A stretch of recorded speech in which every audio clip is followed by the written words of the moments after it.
At exactly 8:34 a.m. on the morning of February 12, 2009, a white Renault Kangoo van rolled to a stop outside the credit bank and branch in the city of Stockholm, Sweden.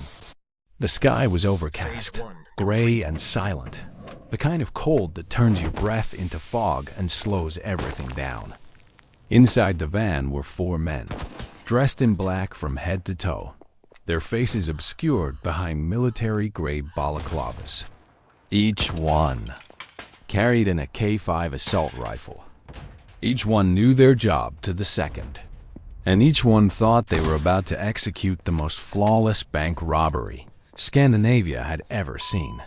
The plan was tight, clean, clinical, in and out in under 12 minutes. No hostages, no blood, just precision. What they hadn't accounted for was a pigeon. But let's not get ahead of ourselves. Security footage from inside the bank shows the moment the first man storms in 8:35 a.m. on the dot. He moves like a soldier, sweeping the lobby with his weapon. Two customers freeze mid-step.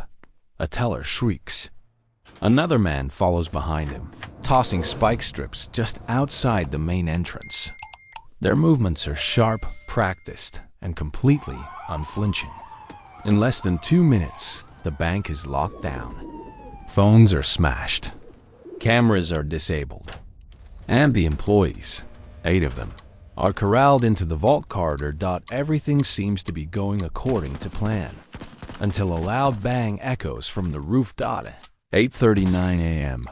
A pedestrian across the street captures the moment on their flip phone. Yes, flip phone. A loud, bizarre clattering noise interrupts the morning chill.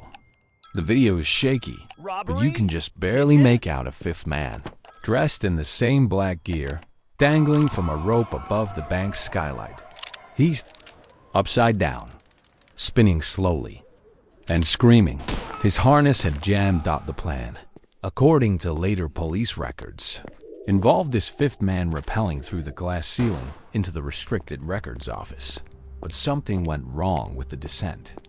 Instead of landing like a shadowy ghost from above, he slammed against the skylight, hard, cracking it but not breaking through. His boot kicked a decorative eagle statue off the roof. The crash echoed across the square. Someone screamed. Someone else laughed. By 8:42 a.m., a security guard from a nearby jewelry store had already dialed emergency services. But the real trouble hadn't even started. What the crew didn't know, what they couldn't have known, was that just 3 days earlier, a team of IT technicians had installed a brand new silent alarm system. One that transmitted not just location, but real-time audio to Swedish law enforcement. And so, while the robbers were busy cutting into safety deposit boxes and yelling instructions, the police were quietly listening in. Every misstep, every argument, every hurry up, recorded. And then came the pigeon. At 8:47 a.m. The rope-dangling man, still upside down, still stuck, finally managed to shatter the skylight with the butt of his rifle. As he crashed through, a terrified city pigeon, also trapped in the roof structure, bolted into the bank lobby in a flurry of wings and feathers. It flew straight into the face of the third robber. He screamed, fired 2 accidental rounds into the ceiling, and slipped on broken glass. That clip, the one where the robber flails backwards, arms flapping like a cartoon, tripping over a marble bench and landing flat on his back, would become one of the most widely shared videos of the early YouTube era. At first, it appeared in Swedish meme forms, paired with screen grabs of shocked tellers and sarcastic captions like "Mission Incompetent." But within weeks, it was viral in Germany, Russia, even Argentina. The pigeon, mid-flap, frozen in air like some kind of avian ninja, was quickly photoshopped into every historical event imaginable, from storming the beaches of Normandy to fighting Darth Vader. But in real time, inside the bank, things were spiraling. One of the hostages, a 19-year-old intern named Elise, had managed to hide her cell phone in her boot. She'd already sent a text to her father by the time the third robber regained his footing. That message, Robbery, Pigeon, was later printed on t-shirts. But it also prompted her father, a retired police dispatcher, to call in a favor. And by 8:58 a.m., 3 unmarked police cars had boxed in the Renault van. Backup was en route. Helicopters were being scrambled. And the city square was beginning to fill with confused onlookers, many of them pointing smartphones at the building. Inside, the robbers panicked. Their exit route was compromised. The skylight plan had failed. The vault door, despite hours of recon, was on a timer they hadn't accounted for. And the hostages weren't as compliant as they'd hoped. That's when they made their next mistake. At 9:03 a.m., the leader, later identified as Bjorn Salstrom, a former military engineer dishonorably discharged for behavioral volatility, made the call to go loud. He fired a single shot through the glass door. It shattered outwards, narrowly missing a bystander. That moment shifted the incident from a botched robbery to a full-blown siege. Negotiators were called in. The building was surrounded. And live streams, raw, shaky, pixelated, started flooding every social platform available. For the first time in history, a bank robbery was unfolding live on the internet. Memes were being made before the crime was even over. At 9:19 a.m., a SWAT drone hovered outside the Upper West window. The footage, later released by the Stockholm police, shows the robbers pacing like trapped animals. One of them appears to be crying. The man who fell, dubbed Pigeon Man by the internet, is seen nervously bandaging his arm with duct tape. The only one still calm is Bjorn, but even he couldn't stop what came next, because at 9:24 a.m., one of the hostages, an elderly woman named Margaret, 72 years old, retired schoolteacher, stood up. She simply rose from her seat, walked calmly past the panicked robbers, and opened the front door. Nobody stopped her. In that single surreal moment, caught on every camera from every angle, she stepped out into the cold morning air and waved politely to the police. The robbers, apparently too stunned to act, just stared. And then, one by one, the hostages followed. By 9:30 a.m., all 8 hostages were outside. And inside the bank, the crew had only 2 things left: a pile of broken weapons and the pigeon.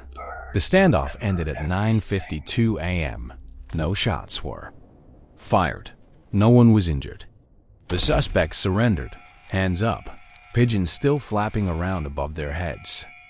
They were arrested, processed, and each sentenced to between 8 and 14 years. But their story didn't end there. Because in the days that followed, clips of the incident were spliced, dubbed, remixed. The moment the man fell through the roof was turned into a dubstep beat drop. The flailing robber became a reaction gif. Memes flooded Tumblr. T-shirts with Pigeon Squad sold out overnight.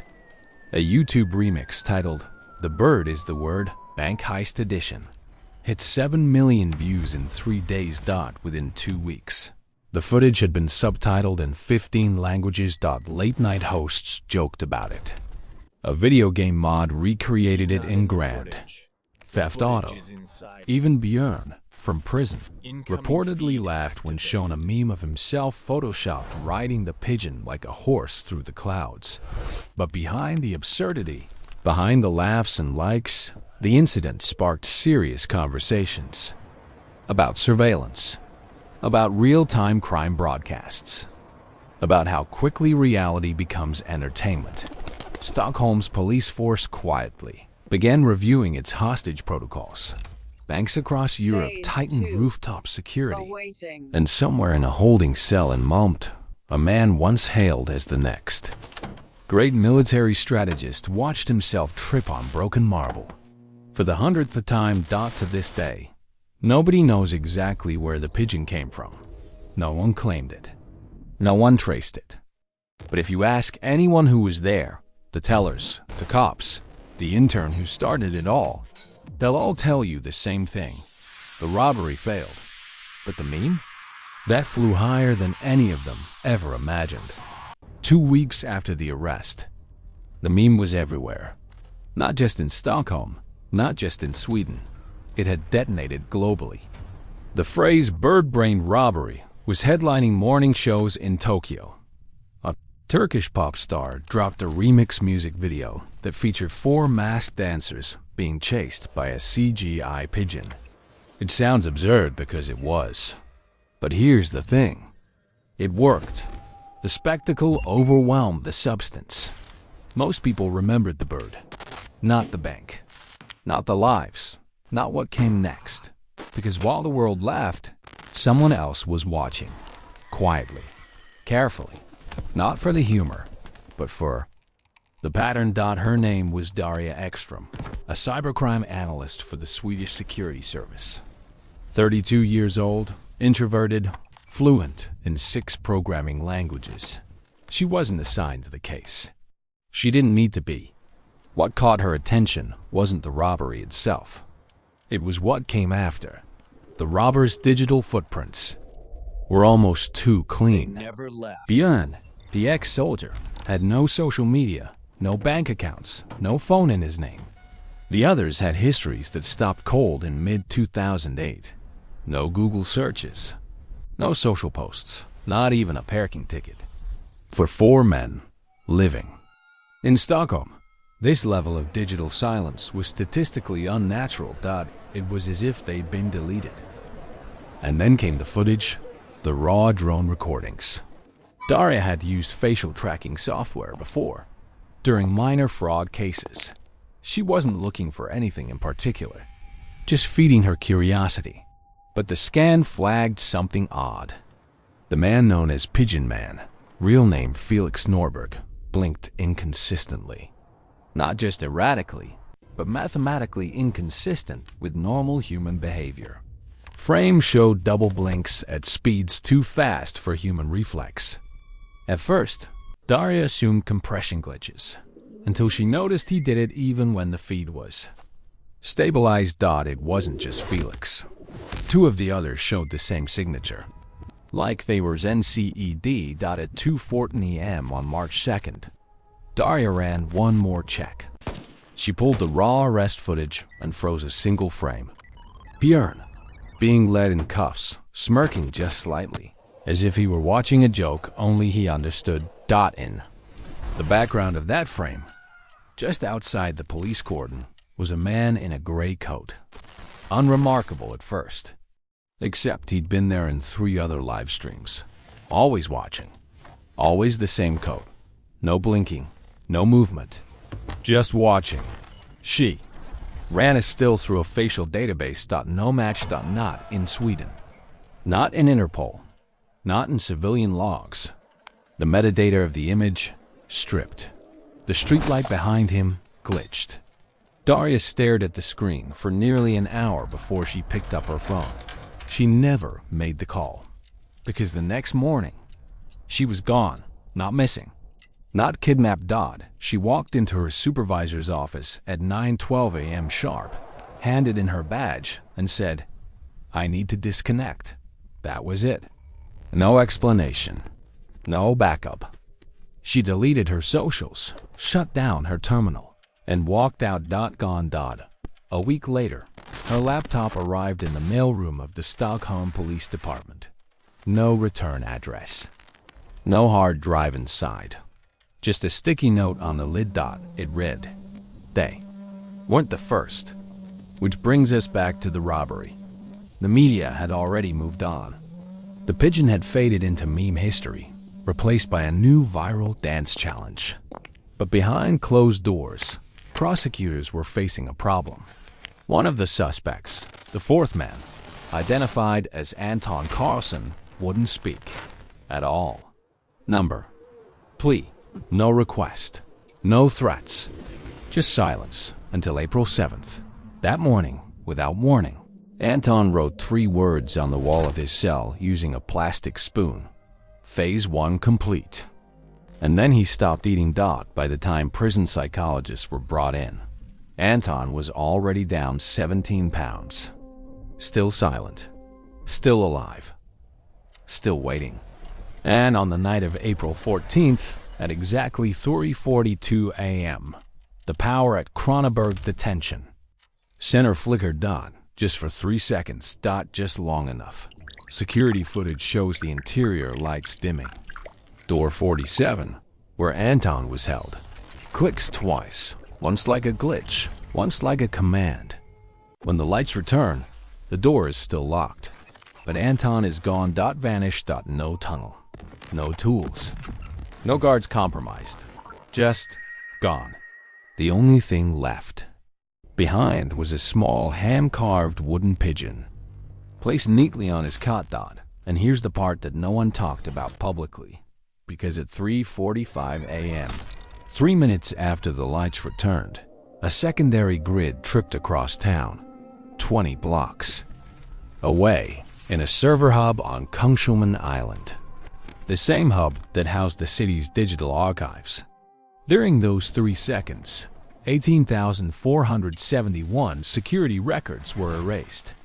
Not overwritten, not corrupted, erased. Among them, every entry Daria Ekstrom ever made into the cybercrime database. And then, silence. For years, the world forgot. The meme died. The pigeon was eventually replaced by AI-generated jokes and virtual influencers. The footage was archived. And Björn? Still in prison. Still grinning. Still refusing to speak about the missing man. Until 2016, when a nearly identical robbery unfolded in a completely different part of the world. Sapporo, Japan. Same setup. Same tactics. Same failure. And, again, a pigeon, captured this time. In stunning HD, thanks to the smartphone age. The bird lands on a security camera mid-robbery, flaps once, and flies straight through the bank's front entrance, tripping the motion sensors early. The robbers panic. One slips. One cries. The third surrenders immediately. The fourth? Gone. Vanished before backup arrives. Sound familiar? Interpol flagged the case as an inspired copycat. No further connections. No fingerprints. No digital trace. But a journalist, Kai Takahashi, noticed something else. She slowed down. The footage from the Tokyo drone surveillance feed and froze frame 1432. There, in the bottom left corner, across the street from the bank, was a man in a gray coat. Watching. Again.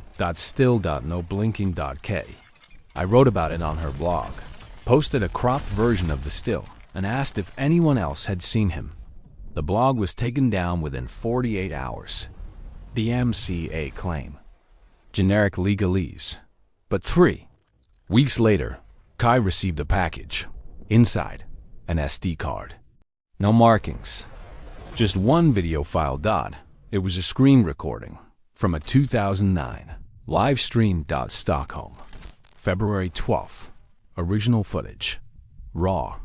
Only this version hadn't been seen before, because in this version, after the hostages leave and before the robbers surrender, there's a moment, just one frame, where the camera, panning quickly past the broken skylight, catches a shadow moving across the rooftop, not from the robbers. Not from the police. Something else. Something that moves like it's watching both sides. A blur, a twitch, a flicker that vanishes before the frame changes. Too fast to catch on broadcast. Too precise to be random. K. I paused it, rewound, played it again, and that's when she saw it. The gray coat, on the roof, looking down. The man was already inside the perimeter, before the police even set the cordon.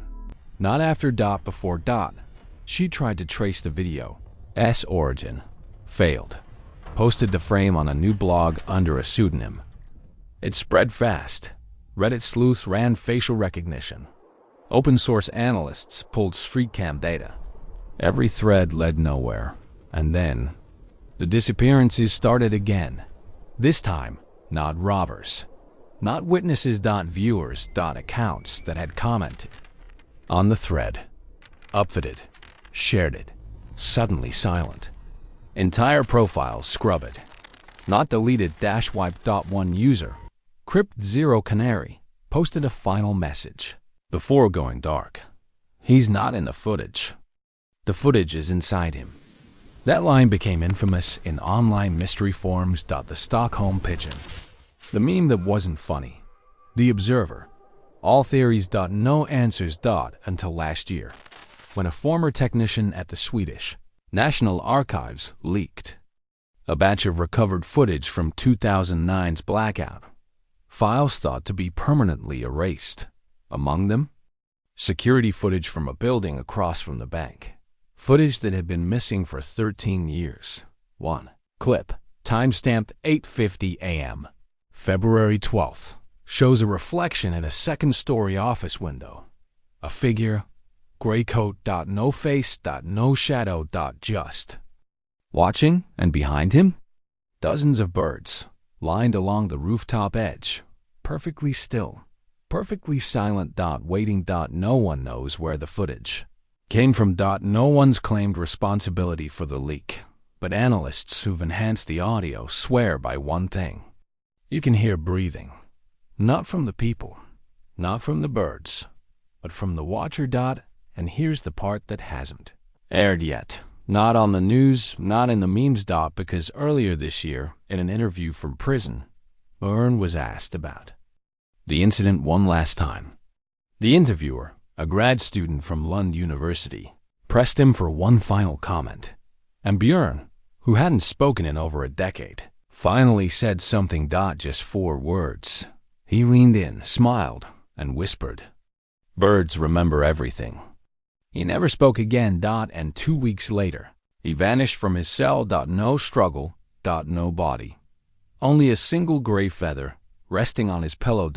So now, ask yourself, was it really a robbery? Or was it a test? And if it was a test, what were they trying to see? Because maybe, just maybe, the pigeon wasn't the joke. Maybe it was the warning. And the real question isn't who planned the robbery. It's who watched it, and who's still watching now.